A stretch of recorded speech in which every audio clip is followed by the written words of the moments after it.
Hi students, നമ്മൾ ഇന്നത്തെ ക്ലാസ്സിൽ പഠിക്കാൻ പോകുന്നത് മാർക്കറ്റ് ടാർഗറ്റിംഗ്. അതായത് STPയിൽ നമ്മൾ സെഗ്മെൻറ്റേഷൻ എന്നൊരു പ്രോസസ്സ് നമ്മൾ പഠിച്ചു. ഇനി അടുത്തത് STP, segmentation, targeting and positioning. അപ്പോൾ സെക്കൻഡ് എലമെൻ്റ് ആയിട്ടുള്ള ടാർഗറ്റിംഗ്, മാർക്കറ്റ് ടാർഗറ്റിംഗ് ആണ് നമ്മൾ പഠിക്കാനായിട്ട് പോകുന്നത്. അപ്പോൾ പേജ് നമ്പർ 57 എന്താണ് മാർക്കറ്റ് ടാർഗറ്റിംഗ് എന്ന് പറഞ്ഞിട്ടുണ്ട്.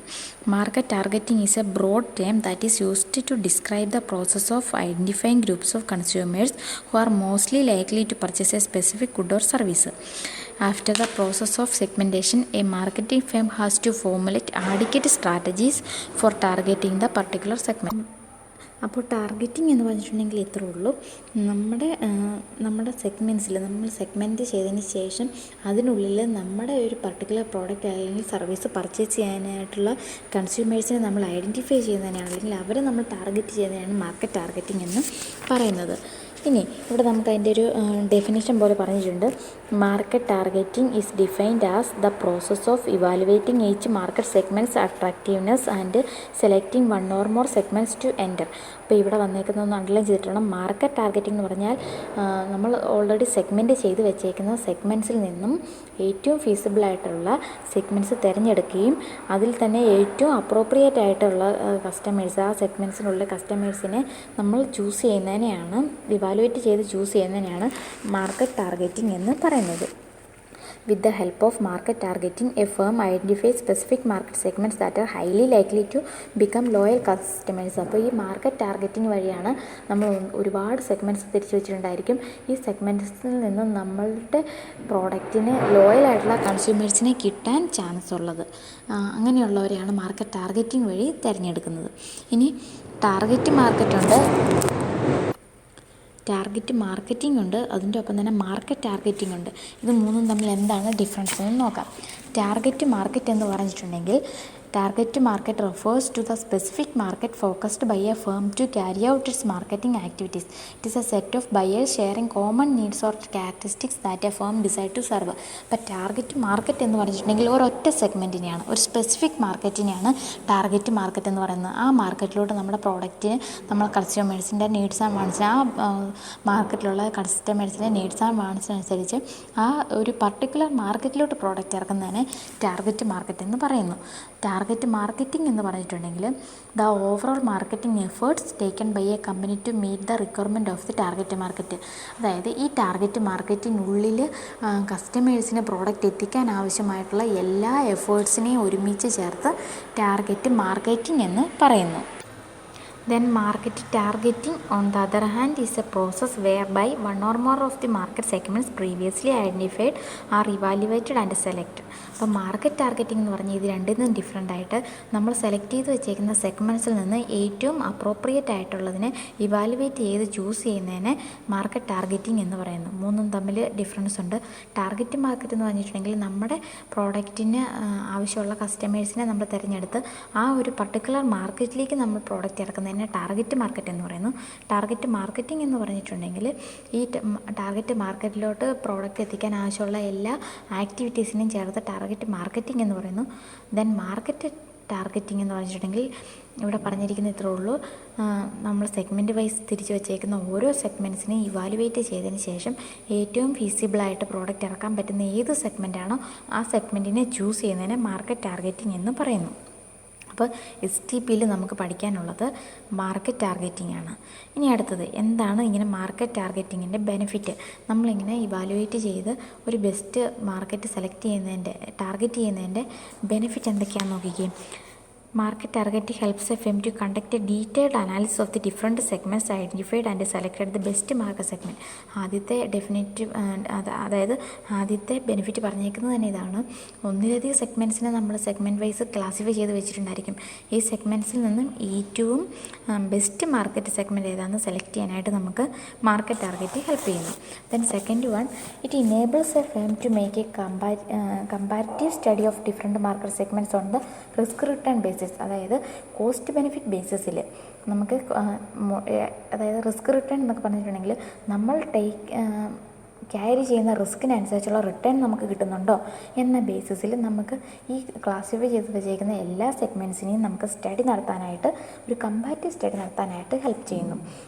തേർഡ് അഡ്വാൻറ്റേജ് എന്ന് പറയുന്നത് it helps a firm to determine where and how to market its product and services. അപ്പോൾ ഏത് മാർക്കറ്റിലാണ് നമ്മുടെ പ്രോഡക്റ്റും സർവീസും നമ്മൾ മാർക്കറ്റ് ചെയ്യേണ്ടത്, അല്ലെങ്കിൽ ഏത് ഏരിയയിലാണ് നമ്മുടെ പ്രോഡക്റ്റ് സർവീസും മാർക്കറ്റ് ചെയ്യേണ്ടത്, അപ്പോൾ എങ്ങനെ മാർക്കറ്റ് ചെയ്യണമെന്നുള്ള കാര്യം നമുക്ക് മാർക്കറ്റ് ടാർഗറ്റിംഗ് വഴി നമുക്ക് അറിയാനായിട്ട് സാധിക്കുന്നു. Fourth one, A firm can decide the nature and course of its market strategies on the base of market targeting. ഏതൊക്കെ തരം മാർക്കറ്റിംഗ് സ്ട്രാറ്റജീസാണ് നമ്മൾ അഡോപ്റ്റ് ചെയ്യേണ്ടത്, നമ്മൾ അഡോപ്റ്റ് ചെയ്യുന്ന മാർക്കറ്റ് സ്ട്രാറ്റജീസിൻ്റെ നേച്ചർ എങ്ങനെയുള്ളതായിരിക്കണമെന്ന് നമുക്ക് മാർക്കറ്റ് ടാർഗറ്റിംഗ് വഴി മനസ്സിലാക്കാനായിട്ട് സാധിക്കുന്നു. ദെൻ ലാസ്റ്റ് അഡ്വാൻറ്റേജ് പറഞ്ഞിരിക്കുന്നത് it helps firms to properly allocate and utilise the marketing resources that is men, material and money. ഈ മാർക്കറ്റിംഗ് റിസോഴ്സ് ആയിട്ടുള്ള മെൻ, മെറ്റീരിയൽ, മണീനെ ഏറ്റവും പ്രോപ്പറായിട്ട് യൂട്ടിലൈസ് ചെയ്യാനും അലോക്കേറ്റ് ചെയ്യാനും മാർക്കറ്റ് ടാർഗറ്റിംഗ് ഹെൽപ്പ് ചെയ്യുന്നു. അതായത് നമുക്ക് ഈ സെഗ്മെൻറ്റ്സിൽ നമ്മൾക്ക് ആവശ്യമുള്ള സെഗ്മെൻറ്റിലോട്ട് മെൻ, മെറ്റീരിയൽ, മണി നമുക്ക് കൊടുക്കാനായിട്ട് സാധിക്കുന്നു.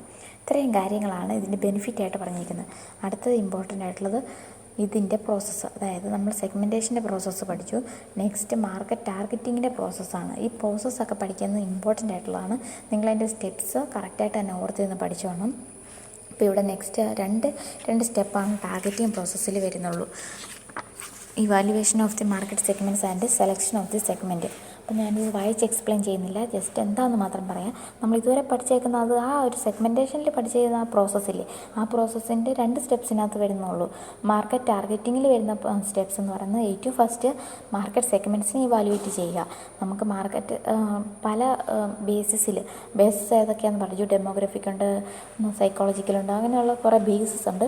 ഇതിൻ്റെ ബേസ് ചെയ്ത് നമ്മൾ സെഗ്മെൻറ്റ് വൈസ് ക്ലാസിഫൈ ചെയ്ത് വെച്ചേക്കുന്ന ഓരോ സെഗ്മെൻറ്റ്സിനെയും നമ്മൾ ഇവാലുവേറ്റ് ചെയ്യുക എന്നുള്ളതാണ് ടാർഗറ്റിംഗ് പ്രോസസ്സിൻ്റെ ഒന്നാമത്തെ സ്റ്റെപ്പിൽ വന്നേക്കുന്നത്.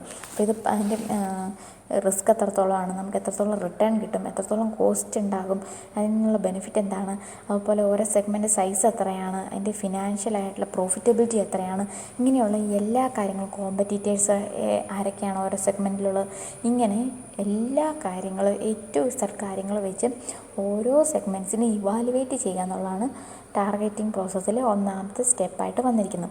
ആ പറഞ്ഞിരിക്കുന്നത് നിങ്ങൾ കറക്റ്റായിട്ട് തന്നെ വായിച്ചോണം. എല്ലാം വായിച്ച് എക്സ്പ്ലെയിൻ ഞാൻ ചെയ്യുന്നില്ല. രണ്ടാമത്തെ സ്റ്റെപ്പ് എന്ന് പറയുന്നത് ഇതിൽ നിന്നും ഏറ്റവും ബെസ്റ്റായിട്ടുള്ള സെഗ്മെൻറ്റിനെ സെലക്ട് ചെയ്യുക, മാർക്കറ്റ് ടാർഗറ്റ് ചെയ്യുക. In the selection stage the firm select 1 or more ideal feasible segments from the identified market segment. അപ്പോൾ നമ്മൾ ഇവാലുവേറ്റ് ചെയ്ത് വെച്ചേക്കുന്ന സെഗ്മെൻറ്റ്സിൽ നിന്നും, പല ബേസിസിൽ നമ്മൾ ഇവാലുവേറ്റ് ചെയ്ത് വെച്ചേക്കുന്ന ഈ സെഗ്മെൻറ്റ്സിൽ നിന്നും നമ്മുടെ പ്രോഡക്റ്റിന് ഏറ്റവും അനുയോജ്യമായ സെഗ്മെൻറ്റ്സ് തിരഞ്ഞെടുക്കുക എന്നുള്ളതാണ് ടാർഗറ്റ് പ്രോസസ്സിലെ രണ്ടാമത്തെ സ്റ്റെപ്പായിട്ട് വരുന്നത്. After selecting the suitable market segments A firm formulate the appropriate target market strategies. അപ്പം നമുക്ക് ഈ സെഗ്മെൻറ്റ്സിൽ നിന്ന് ഏറ്റവും അപ്രോപ്രിയേറ്റ് ആയിട്ടുള്ള സെഗ്മെൻറ്റ്സ് തിരഞ്ഞെടുത്ത് കഴിഞ്ഞാൽ നമ്മൾ ടാർഗറ്റ് പ്രോസസ്സ് നമ്മൾ കംപ്ലീറ്റ് ചെയ്തു. ഇനി അടുത്തായിട്ട് വരുന്നതെന്ന് പറഞ്ഞാൽ ഈ ടാർഗറ്റ് മാർക്കറ്റിലോട്ട് ആവശ്യമുള്ള പോളിസീസ് അല്ലെങ്കിൽ സ്ട്രാറ്റജീസ് ഫോം ചെയ്യുക എന്നുള്ളതാണ് രണ്ടാമത്തെ സ്റ്റെപ്സിൽ വരുന്നത്. അപ്പോൾ ഇത്രയേ ഉള്ളൂ ടാർഗറ്റിംഗ് പ്രോസസ്സിൻ്റെ മാർക്കറ്റ് ടാർഗറ്റിംഗ് പ്രോസസ്സിൻ്റെ സ്റ്റെപ്സ് എന്ന് പറയുന്നത്. ഫസ്റ്റ് വൺ, മാർക്കറ്റ് സെഗ്മെൻറ്റ്സിനെ നമ്മൾ ക്ലാസിഫൈ ചെയ്ത് വെച്ചേക്കുന്ന മാർക്കറ്റ് സെഗ്മെൻറ്റ്സിനെ ഇവാലുവേറ്റ് ചെയ്യുക. രണ്ടാമത്തത് ഈ ഇവാലുവേറ്റ് ചെയ്യുന്ന 2 or 3 ഐഡിയൽ ആയിട്ടുള്ള ഫീസിബിൾ ആയിട്ടുള്ള സെഗ്മെൻറ്റ്സ് ടാർഗറ്റ് ചെയ്യുക. നെക്സ്റ്റ് വന്നേക്കുന്നത് types or approaches of market targeting. അപ്പോൾ വേരിയസ് ടൈപ്സ് മാർക്കറ്റ് ടാർഗറ്റിംഗ് ഉണ്ടെന്നാണ് പറഞ്ഞേക്കുന്നത്. അതിൽ ഡിഫറെൻറ്റ് ഫോംസ് ഏതൊക്കെയാണെന്നൊക്കെ, അൺഡിഫറൻഷ്യേറ്റഡ് മാർക്കറ്റിംഗ് ഉണ്ട്, ഡിഫറൻഷ്യേറ്റഡ് മാർക്കറ്റിംഗ് ഉണ്ട്, അതുപോലെ കോൺസെൻട്രേറ്റഡ് മാർക്കറ്റിംഗ് ഉണ്ട്. ഓരോന്ന് എന്തൊക്കെയാണെന്ന് നോക്കാം. Undifferentiated marketing is also referred to as mass marketing or zero segmentation. In this case the firm decided to focus the entire with one particular product. അപ്പോൾ ഇവിടെ പറഞ്ഞേക്കുന്നത് അൺഡിഫറൻഷ്യേറ്റഡ് മാർക്കറ്റിംഗ് അല്ലെങ്കിൽ മാസ് മാർക്കറ്റിംഗ് എന്ന് പറഞ്ഞിട്ടുണ്ടെങ്കിൽ നമ്മൾ സെഗ്മെൻറ്റ് വൈസ് ഒന്നും നോക്കുന്നില്ല. നമ്മളൊരു ടോട്ടൽ മാസ് മാർക്കറ്റിങ്ങിനെ മൊത്തം നമ്മുടെ ഒരൊറ്റ പ്രോഡക്റ്റ് കൊണ്ട് നമ്മൾ അഭിമുഖീകരിക്കുകയാണ്. അല്ലെങ്കിൽ നമ്മുടെ ഒരു പ്രോഡക്റ്റ് കൊണ്ട് നമ്മൾ അങ്ങ് മാർക്കറ്റിലോട്ട് ഇറങ്ങുകയാണ്. സെഗ്മെൻറ്റ് വൈസിലോട്ട് ഏതെങ്കിലും പർട്ടിക്കുലർ സെഗ്മെൻറ്റിലോട്ടൊന്നും നമ്മൾ പോകുന്നില്ല. അതിനെയാണ് നമ്മുടെ ഈ ഒരു അൺഡിഫറൻഷ്യേറ്റഡ് അല്ലെങ്കിൽ മാസ് മാർക്കറ്റിംഗ് അല്ലെങ്കിൽ സീറോ സെഗ്മെൻറ്റേഷൻ എന്നൊക്കെ പറയുന്നത്. സീറോ സെഗ്മെൻറ്റേഷൻ എന്ന് പറഞ്ഞാൽ എന്താ? സെഗ്മെൻറ്റ് വൈസ് ക്ലാസിഫൈ ചെയ്യാതെ നമ്മുടെ ടോട്ടൽ മാർക്കറ്റിനെ കോമ്പീറ്റ് ചെയ്യാൻ വേണ്ടിയിട്ട് നമ്മളൊരു പ്രോഡക്റ്റായിട്ട് വരികയാണ്. അപ്പോൾ ഇവിടെ എക്സാമ്പിൾ പറഞ്ഞേക്കുന്നത് Coca Cola during it's beginning stage followed this type of market targeting. ഇപ്പോൾ കൊക്കക്കോള നമുക്കറിയാം ഒരു ഡ്രിങ്കാണ്. അപ്പോൾ ഈ പറഞ്ഞിരിക്കുന്ന കൊക്കക്കോള ആദ്യമായിട്ട് ഇറങ്ങിയപ്പം ഒരു പർട്ടിക്കുലർ സെഗ്മെൻറ്റ് വൈസ് ഒന്നും ആയിരുന്നില്ല അവർ കൊക്കക്കോള ഇറക്കിയത്. മാസ് മാർക്കറ്റിലോട്ടായിരുന്നു അവർ ബിഗിനിങ് സ്റ്റേജിൽ അവർ പ്രോഡക്റ്റ് ഇറക്കിയിരുന്നത്. ഇനി the major objective of undifferentiated marketing is to cover large number of buyers with the same product. അപ്പോൾ ഇതിൻ്റെ ഒരു ലക്ഷ്യം ഇങ്ങനെ നമ്മൾ സെഗ്മെൻറ്റ് വൈസ് തിരിക്കാതെ നേരിട്ട് മാർക്കറ്റിലോട്ട് ഇറങ്ങി ചെല്ലുക എന്നുള്ളതിൻ്റെ ലക്ഷ്യം തന്നെ ഒരുപാട് ബയേഴ്സിനെ നമ്മുടെ ഒരൊറ്റ പ്രോഡക്റ്റ് കൊണ്ട് നമ്മൾ ഒരുപാട് ബയേഴ്സിനെ ചൂസ് ചെയ്യുക എന്നുള്ളതാണ് ഇതിൻ്റെ ഒരു ഒബ്ജക്റ്റീവ് എന്ന് പറയുന്നത്. ഇനി രണ്ടാമത്തെ വരുമ്പോൾ ഡിഫറൻഷ്യേറ്റഡ് മാർക്കറ്റിംഗ് സ്ട്രാറ്റജി.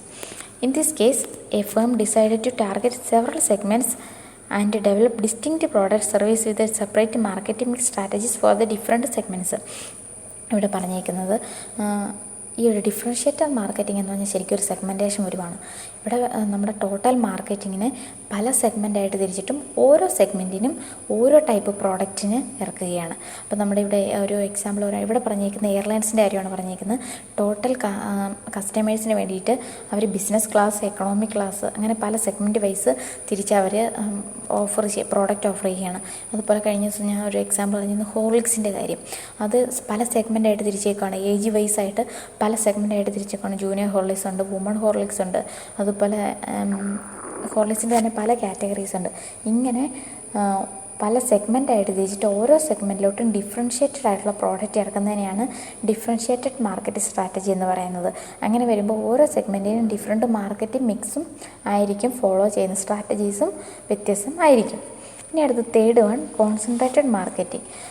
ഈ ഒരു ടാർഗറ്റിംഗ് എന്ന് പറഞ്ഞിട്ടുണ്ടെങ്കിൽ this type of market targeting concentrate on the one particular segment. It is also known as നീഷെ marketing.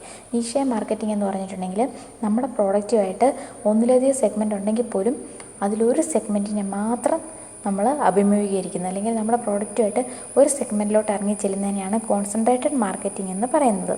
The firm will develop A product that caters for the need of that particular group. അപ്പോൾ ഒരു particular ഗ്രൂപ്പിന് വേണ്ടി മാത്രം നമ്മുടെ മാർക്കറ്റിലോട്ട് ഇറങ്ങി പല product നോക്കിയാൽ തന്നെ നമുക്ക് ഇതിൻ്റെ എക്സാമ്പിൾസ് കിട്ടും. അപ്പോൾ ഇവിടെ പറഞ്ഞിരിക്കുന്നത് ഒരു എക്സാമ്പിൾ പറഞ്ഞിരിക്കുന്നത് കാർട്ടൂൺ നെറ്റ്വർക്കിൻ്റെ കാര്യമാണ്. കാർട്ടൂൺ നെറ്റ്വർക്ക് എന്ന് പറഞ്ഞിട്ടുണ്ടെങ്കിൽ നമുക്കറിയാം അവർ ഫോക്കസ് ചെയ്യുന്നത് കിഡ്സിനെയാണ്, കുട്ടികളെയാണ്. അപ്പോൾ ആ ഒരു സെഗ്മെൻറ്റിലോട്ട് മാത്രം അവർ കോൺസെൻട്രേറ്റ് ചെയ്ത് അവർക്ക് ആവശ്യമുള്ള പ്രോഡക്റ്റ്, അതായത് അവർക്ക് ആവശ്യമുള്ള സർവീസ് നമ്മൾ പ്രൊവൈഡ് ചെയ്യുന്നതിനെയാണ് കോൺസെൻട്രേറ്റഡ് മാർക്കറ്റിംഗ് എന്ന് പറയുന്നത്. അപ്പം ഒരുപാട് സെഗ്മെൻറ്റ്സ് ഉണ്ടെങ്കിലും അതിലൊരു സെഗ്മെൻറ്റിനെ സെലക്ട് ചെയ്ത് ആ സെഗ്മെൻറ്റിനെ കോൺസെൻട്രേറ്റ് ചെയ്യുന്നതിനെ കോൺസെൻട്രേറ്റഡ് മാർക്കറ്റിംഗ് എന്ന് പറയുന്നു. ഇങ്ങനെ 3 രീതിയിലാണ് വരുന്നത്. ആ ഒരു ചാർട്ട് വരച്ച് നോക്കി അറിയാം. ഫസ്റ്റ് പറഞ്ഞിരിക്കുന്ന വൺ പ്രോഡക്റ്റ് കൊണ്ട് ഫുൾ മാർക്കറ്റിനെ നമ്മൾ അഭിമുഖീകരിക്കുന്നു, അല്ലെങ്കിൽ നമ്മൾ കോൺസെൻട്രേറ്റ് ചെയ്യുന്നു, ഫുൾ മാർക്കറ്റിനെ കോൺസെൻട്രേറ്റ് ചെയ്യുന്നു. രണ്ടാമത് നമ്മുടെ പല പ്രോഡക്റ്റ് കൊണ്ട് പല സെഗ്മെൻറ്റ്സിനെ നമ്മൾ ചൂസ് ചെയ്യുന്നു. ദെൻ തേർഡ് കോൺസെൻട്രേറ്റഡ് എന്ന് പറഞ്ഞിട്ടുണ്ടെങ്കിൽ നമ്മുടെ ഒരേ പ്രോഡക്റ്റ് കൊണ്ട് ഒരൊറ്റ സെഗ്മെൻറ്റ്സിനെ മാത്രം നമ്മൾ കോൺസെൻട്രേറ്റ് ചെയ്യുന്നു. ഇതാണ് various types of market targeting എന്ന് പറയുന്നത്. ദെൻ ലാസ്റ്റ് മാർക്കറ്റ് പൊസിഷനിങ് വരുന്നുണ്ട്. Market positioning. Positioning is the last phase in the STP process. STP process last segmentation, targeting and positioning. During the course of positioning, marketers try to create an image or identify the identity in the minds of their target market for its product, brand or organization. It is a process by which firms create impression in the customer's mind. ഇപ്പോൾ positioning എന്ന് പറഞ്ഞിട്ടുണ്ടെങ്കിൽ നമ്മുടെ മൂന്നാമത്തെ ഒരു ഫേസാണ്. STP പ്രോസസ്സിൽ മൂന്നാമത്തെ പ്രോസസ്സാണ് positioning എന്ന് പറഞ്ഞിട്ടുണ്ടെങ്കിൽ. പൊസിഷനിങ് എന്ന് പറഞ്ഞാൽ ഇത്രയേ ഉള്ളൂ. നമ്മുടെ പ്രോഡക്റ്റ്, അതായത് നമ്മൾ സെഗ്മെൻറ്റ് ചെയ്തു ടാർഗറ്റ് ചെയ്തു മൂന്നാമതായിട്ട് വരുന്നത് നമ്മുടെ പ്രോഡക്റ്റിനെ കസ്റ്റമേഴ്സിൻ്റെ മനസ്സിൽ ഒരു സ്ഥാനം ഉണ്ടാക്കിയെടുക്കുക അല്ലെങ്കിൽ ഒരു ഇമേജ് ഉണ്ടാക്കിയെടുക്കുക എന്നുള്ളതാണ് പൊസിഷനിങ് കൊണ്ട് ഉദ്ദേശിക്കുന്നത്. ഇവിടെ ഒരു ഫിലിപ്പ് കോട്ട്ലറിൻ്റെ ഒരു ഡെഫിനേഷൻ പറഞ്ഞിട്ടുണ്ട്. Positioning is the act of designing the companies offering and image so that they occupy A meaning and distinct competitive position in the target customers minds. അപ്പോൾ കസ്റ്റമേഴ്സിൻ്റെ മനസ്സിനുള്ളിൽ നമ്മുടെ പ്രോഡക്റ്റിനെ സംബന്ധിച്ചുള്ള ഒരു ഇമേജ് അല്ലെങ്കിൽ ഒരു അതിനെ സംബന്ധിച്ചൊരു ഐഡൻറ്റിറ്റി ക്രിയേറ്റ് ചെയ്യുക എന്നുള്ളതാണ് പൊസിഷനിങ് കൊണ്ട് ഉദ്ദേശിക്കുന്നത്. Positioning is viewed as the battle for conquering the minds of the target market. അപ്പോൾ ടാർഗറ്റ് മാർക്കറ്റിങ്ങിനെ എൻ്റെ മനസ്സ് കീഴടക്കുക എന്നൊരു കാര്യം പൊസിഷനിങ്ങിൽ വരുന്നുണ്ട്. അല്ലെങ്കിൽ അതൊരു ഇവിടെ പറഞ്ഞേക്കുന്നത് ബാറ്റിൽ ഓഫ് കോൺക്വറിങ് ദ മൈൻഡ്സ് എന്ന് പറഞ്ഞാൽ കസ്റ്റമേഴ്സിൻ്റെ മൈൻഡിനെ കീഴടക്കാനുള്ളൊരു യുദ്ധതന്ത്രമായിട്ടാണ് നമ്മൾ പൊസിഷനിങ്ങിനെ കാണുന്നത്. It is also defined as the aggregate perception the market has a particular company, product or service in the relation to the perception of the competitors in the same category. അവിടെ പറഞ്ഞേക്കുന്നത് നമ്മുടെ പ്രോഡക്റ്റിനെ മറ്റ് competitor പ്രോഡക്റ്റിനെ സംബന്ധിച്ചുള്ള കാഴ്ചപ്പാടിനെ അപേക്ഷിച്ച് നമ്മുടെ പ്രോഡക്റ്റിനോട് കസ്റ്റമേഴ്സിനുള്ള ഒരു കാഴ്ചപ്പാട്, ആ കാഴ്ചപ്പാടിനെയാണ് ഈ പറഞ്ഞ പൊസിഷനെ കാഴ്ചപ്പാട് ഉണ്ടാക്കിയെടുക്കുക, അതായത് പോസിറ്റീവ് പെർസെപ്ഷൻ ഉണ്ടാക്കിയെടുക്കുക എന്നുള്ളതാണ് മാർക്കറ്റ് പൊസിഷനിങ് കൊണ്ട് ഉദ്ദേശിക്കുന്നത്. ഇനി മാർക്കറ്റ് പൊസിഷനിങ്ങിൻ്റെ എലമെൻറ്റ്സ് എന്തൊക്കെയാണെന്ന് നോക്കിക്കേ. ഫണ്ടമെൻ്റൽ എലമെൻ്റായിട്ട് പറഞ്ഞേക്കുന്നത് attributes, product communication and perception. ഓരോന്നായിട്ട് നോക്കാം. Attributes. These are the characteristics of a product sold and marketed by a company in the target market. It includes qualities or variables such as shape, size, price, color, weight, speed, durability and maintainability. അപ്പോൾ ഈ പറഞ്ഞേക്കുന്ന element എന്ന് പറഞ്ഞിട്ടുണ്ടെങ്കിൽ ഈ താഴെ പറഞ്ഞേക്കുന്ന ഈ ഘടകങ്ങൾ മൂലമാണ് ഒരു ഇമേജ് ഉണ്ടാക്കിയെടുക്കാൻ സാധിക്കുന്നത്. അപ്പോൾ അതിലൊന്നാമത്തെ എലമെൻ്റാണ് ആട്രിബ്യൂട്ട്സ് എന്ന് പറഞ്ഞാൽ നമ്മൾ പ്രൊവൈഡ് ചെയ്യുന്ന പ്രോഡക്റ്റിൻ്റെ സൈസ്, പ്രൈസ്, അല്ലെങ്കിൽ അതിൻ്റെ കളറ്, ഷേപ്പ്, അല്ലെങ്കിൽ അതിൻ്റെ മെയിൻറ്റെയിൻ ചെയ്തിട്ട് പോകാൻ, അതുപോലെ ഡ്യൂറബിലിറ്റി, എത്ര നാളത്തെ നമുക്ക് യൂസ് ചെയ്യാം, ഇങ്ങനെയുള്ള നമ്മുടെ പ്രോഡക്റ്റിനെ സംബന്ധിച്ച് അതിൻ്റെ ടോട്ടലായിട്ടുള്ള ഒരു ഫിസിക്കൽ അപ്പിയറൻസോ അതുപോലെ തന്നെ അതിൻ്റെ ഡിസൈനൊക്കെയാണ് ആട്രിബ്യൂട്ട്സ് എന്നുകൊണ്ട് ഉദ്ദേശിച്ചേക്കുന്നത്. ഇവിടെ പറഞ്ഞേക്കുന്ന എക്സാമ്പിൾ എന്ന് പറഞ്ഞാൽ ഡിസൈൻ ഓഫ് എ കാർ, അതിൻ്റെ എൻജിൻ പവർ, മൈലേജ്. ഇപ്പോൾ ഒരു കാറിനെ സംബന്ധിച്ചാണെങ്കിൽ അതിൻ്റെ ആട്രിബ്യൂട്ട്സ് എന്ന് പറയുന്നത് അതിൻ്റെ മൈലേജ് നോക്കും, എത്രത്തോളം പവർ ഉള്ളതെന്ന് നോക്കും, അതിൻ്റെ പ്രൈസ്, അതിൻ്റെ ഓവറോൾ ഡിസൈൻ എങ്ങനെയാണെന്ന് നോക്കും. ഇതിനൊക്കെയാണ് ആട്രിബ്യൂട്ട്സ് എന്ന് പറയുന്നത്. ഈ ആട്രിബ്യൂട്ട്സ് കാരണം കസ്റ്റമേഴ്സിനെ കോൺക്വർ ചെയ്യാനായിട്ട് പറ്റുമെന്നാണ് പറഞ്ഞേക്കുന്നത്. നമ്മുടെ ടോട്ടൽ പ്രോഡക്റ്റിൻ്റെ ഷേപ്പോ സൈസോ അല്ലെങ്കിൽ അതിൻ്റെ ഒരു ഫീച്ചേഴ്സ് വെച്ചിട്ട് നമുക്ക് ആൾക്കാരുടെ ഇടയ്ക്ക് ഒരു ഇമേജ് ഉണ്ടാക്കിയെടുക്കാനായിട്ട് സാധിക്കും. അതുകൊണ്ടാണ് ഫസ്റ്റ് എലമെൻ്റായിട്ട് ആട്രിബ്യൂട്ട്സ് പറഞ്ഞിരിക്കുന്നത്. ദെൻ സെക്കൻഡ് എലമെൻ്റ് എന്ന് പറയുന്നത് communication. It deals with the way in which a product is communicated in the target market through various advertisement and promotional measures. അപ്പോൾ വേരിയസ് പ്രൊമോഷണൽ മെഷേഴ്സ് അല്ലെങ്കിൽ various advertisement വഴി പ്രോഡക്റ്റിനെ സംബന്ധിച്ച് communication കൊടുക്കുക എന്നുള്ളതാണ് രണ്ടാമത്തെ element. അപ്പം നമുക്ക് തന്നെ അറിയാം, നമുക്കൊരു പ്രോഡക്റ്റിനെ സംബന്ധിച്ച് നമുക്ക് പെട്ടെന്ന് ഏതെങ്കിലും ഒരു പ്രോഡക്റ്റിനെ കുറിച്ച് പറയുമ്പോൾ, ഇപ്പോൾ ഡയറി മിൽക്കിനെ കുറിച്ച് പറയുമ്പോൾ നമുക്ക് അതിൻ്റെ ഒരു മ്യൂസിക് പെട്ടെന്ന് നമ്മുടെ മൈൻഡിലോട്ട് വരും. അതെങ്ങനെയാണ് വന്നത്? ആ ഒരു പ്രോഡക്റ്റിൻ്റെ അഡ്വർടൈസ്മെൻറ്റ്, അതിൻ്റെ എഫക്റ്റീവായിട്ടൊരു കമ്മ്യൂണിക്കേഷൻ സ്ട്രാറ്റജി ഉള്ളതുകൊണ്ടാണ് നമുക്ക് വന്നത്. അല്ലെങ്കിൽ വേറെ ഏതെങ്കിലും ഒരു പ്രോഡക്റ്റിനെ സംബന്ധിച്ച് പറയുകയാണെങ്കിൽ പെട്ടെന്ന് നമുക്ക് അതിൻ്റെ ഒരു ബ്രാൻഡ് ഇമേജ് അല്ലെങ്കിൽ അവരുടെ ബ്രാൻഡ് നെയിം അല്ലെങ്കിൽ ആ പേര് എഴുതുന്ന ഒരു രീതി, അപ്പോൾ എങ്ങനെയൊക്കെയാണോ കമ്മ്യൂണിക്കേറ്റ് ചെയ്യുന്നത് ആ കമ്മ്യൂണിക്കേഷൻ ഒരു മെയിൻ എലമെൻ്റായിട്ട് വരുന്നുണ്ടെന്നാണ് പറഞ്ഞിരിക്കുന്നത്. കാരണം കസ്റ്റമേഴ്സിൻ്റെ മാർക്കറ്റ് ഒരു പൊസിഷൻ കിട്ടാനായിട്ട്, കസ്റ്റമേഴ്സിൻ്റെ മൈൻഡ്സിലൊരു പൊസിഷൻ കിട്ടാനായിട്ട് നമുക്ക് ഈ പറഞ്ഞിരിക്കുന്ന കമ്മ്യൂണിക്കേഷൻ നമ്മൾ ഹെൽപ്പ് ചെയ്യുന്നുണ്ട്. Then third one, perception. It deals with how consumers perceive a product compared to other competing brands in the target market. ഇപ്പോൾ പെർസെപ്ഷൻ ഓൾറെഡി പറഞ്ഞിരുന്നു. കസ്റ്റമേഴ്സിൻ്റെ കാഴ്ചപ്പാട് അതൊരു എലമെൻ്റാണ്. കാരണം കോമ്പറ്റീറ്റേഴ്സിൻ്റെ പ്രോഡക്റ്റിനെ വെച്ച് നോക്കുമ്പോൾ നമ്മുടെ പ്രോഡക്റ്റിനോട് അവർക്കുള്ള ഒരു മനോഭാവം എന്താണ്? പോസിറ്റീവാണോ അതോ നെഗറ്റീവാണോ? അല്ലെങ്കിൽ കോമ്പറ്റീറ്റേഴ്സിനെ സംബന്ധിച്ച് നമ്മുടെ പ്രോഡക്റ്റിന് എന്താണ് അഡ്വാൻറ്റേജ് ഉള്ളത്? ഇതൊക്കെയാണ് പെർസെപ്ഷൻ കൊണ്ട് ഉദ്ദേശിക്കുന്നത്. Consumers may maintain A positive or negative attitude towards A product. The attitude of the consumers depend on there perception regarding the product. അപ്പോൾ ഈ പറഞ്ഞേക്കുന്ന പ്രോഡക്റ്റിനെ സംബന്ധിച്ചുള്ള പെർസെപ്ഷനും കൂടി നമ്മുടെ പ്രോഡക്റ്റിന് ഒരു പൊസിഷൻ ഉണ്ടാക്കിയെടുക്കാൻ ഒരുപാട് എന്താ പറയുക ഒരു അഫക്റ്റ് ചെയ്യുന്നുണ്ടെന്നാണ് മൂന്നാമത്തെ എലമെൻറ്റിൽ പറഞ്ഞേക്കുന്നത്. അപ്പം ഈ 3 എലമെൻറ്റും കൂടി ചേർന്നിട്ടാണ് പൊസിഷനിങ് വരുന്നത്.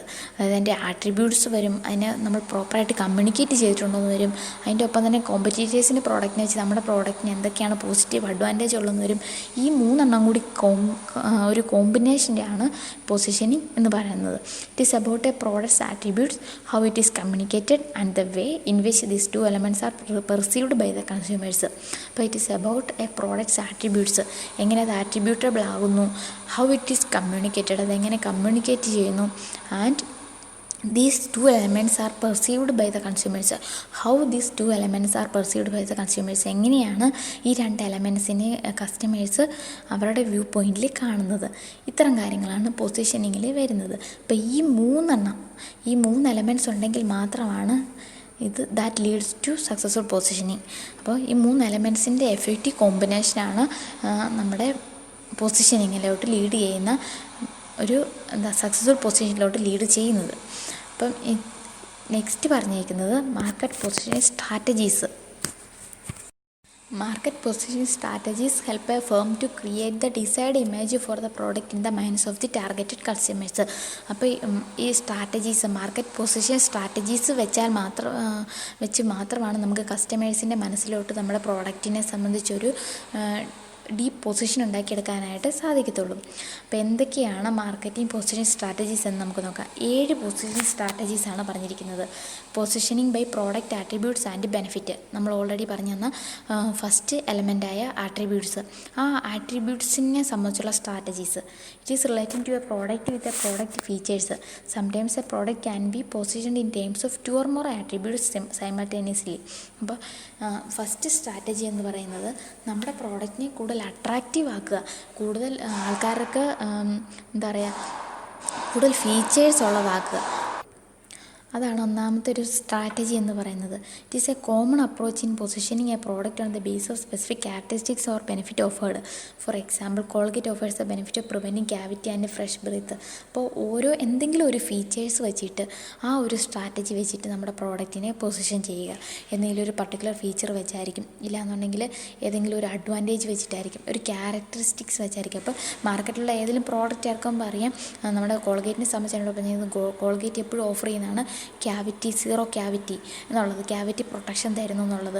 അപ്പം അങ്ങനെ എന്തെങ്കിലും ഒരു ഫീച്ചറിനെ ഹൈലൈറ്റ് ചെയ്ത്, അല്ലെങ്കിൽ എന്തെങ്കിലും ഒരു ആട്രിബ്യൂട്ടിനെ ഹൈലൈറ്റ് ചെയ്ത് പൊസിഷനിങ് നടത്തുക എന്നുള്ളതാണ് ഒന്നാമത്തെ പൊസിഷനിങ് സ്ട്രാറ്റജി ആയിട്ട് പറയുന്നത്. ഇനി രണ്ടാമത്തത് പൊസിഷനിങ് ബൈ പ്രൈസ്. നമ്മുടെ പ്രോഡക്റ്റിൻ്റെ വിലയിൽ വ്യത്യാസം വരുത്തിക്കൊണ്ട് ആ ഒരു സ്ട്രാറ്റജി ഫോളോ ചെയ്ത് പൊസിഷൻ ചെയ്യുക. Marketers commonly use pricing as a strategy to position the product. Premium brands are positioned at high price to capture the market, whereas others offer their brands at competitive price. For example, bubble toothpaste. അപ്പോൾ ഇവിടെ പറഞ്ഞിരിക്കുന്നത്